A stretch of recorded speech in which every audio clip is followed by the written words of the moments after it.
रूस पर हुई एयर स्ट्राइक के बाद दुनिया भर के एक्सपर्ट्स यूक्रेन पर पुतिन के बड़े एक्शन की संभावना जता रहे हैं। पुतिन या फिर रूसी सेना के टॉप ऑफिसर्स का बयान कोई अभी तक नहीं आया है, तो क्या ये शांति आने वाले दिनों में दुनिया को अशांत करने वाले युद्ध का संकेत है?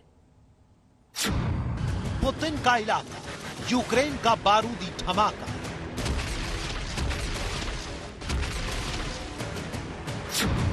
कुछ बहुत बड़ा और बारूदी होने वाला है।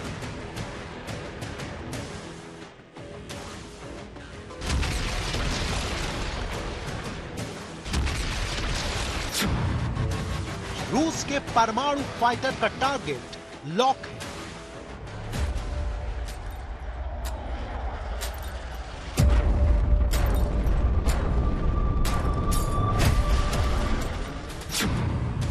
पेंटागन ने रूसी बॉर्डर पर सेना की पुष्टि की है।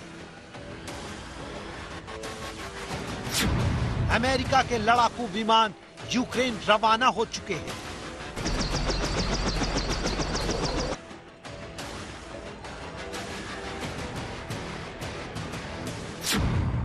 यूक्रेनी एयर स्ट्राइक, पुतिन गिराएंगे एटम बम। बीते कुछ घंटों में तेजी से बदलते घटनाक्रम को देखें तो महायुद्ध बस एक कदम दूर दिखाई दे रहा है।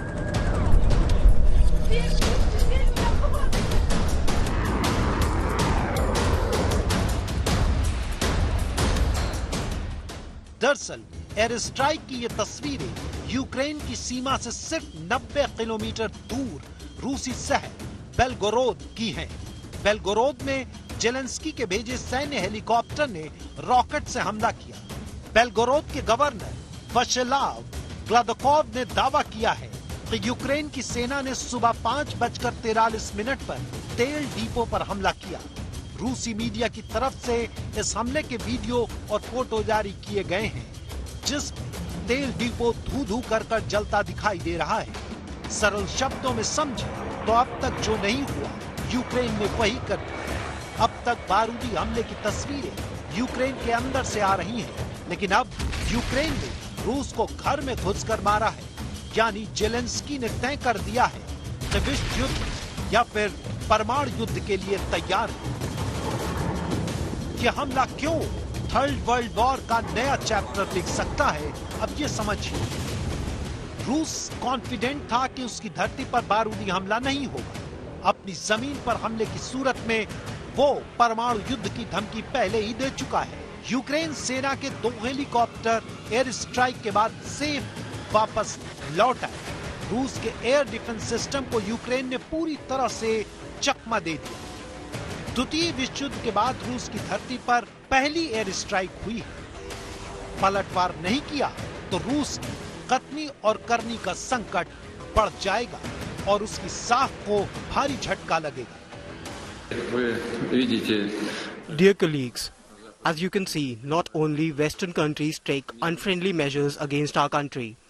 In the economic dimension, I mean the illegal sanctions that everyone knows about very well.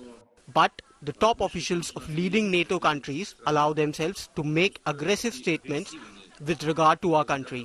That is why I ordered Defense Minister and Chief of General Staff to put Russian Army deterrence forces on high alert. Zelensky ने जो air strike का जोखिम उठाया है, उसके पीछे खतरे बने हैं, क्योंकि एयर स्ट्राइक से पहले व्हाइट हाउस में एक अहम मीटिंग हुई। उस मीटिंग के बाद पेंटागन की तरफ से यूक्रेन युद्ध पर बड़ा बयान आया। पेंटागन ने यूक्रेन की युद्ध भूमि में अपनी फौज की मौजूदगी पर मुहर लगाई। रूस बॉर्डर के करीब बाइडेन ने एटम बम से लैस फाइटर तैनात किए हैं।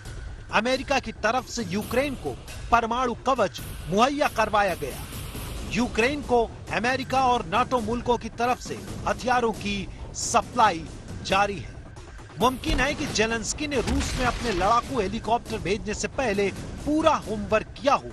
अब बारी है रूस की तरफ से जवाबी कार्रवाई। भले ही एयर स्ट्राइक को लेकर यूक्रेन की सेना की तरफ से कोई बयान जारी नहीं किया गया हो, लेकिन अब माना यही जा रहा है कि यूक्रेन ने एयर स्ट्राइक का ट्रेलर जारी किया है, लेकिन एटम बम गिराकर पूरी पिक्चर रूस रिलीज करेगा।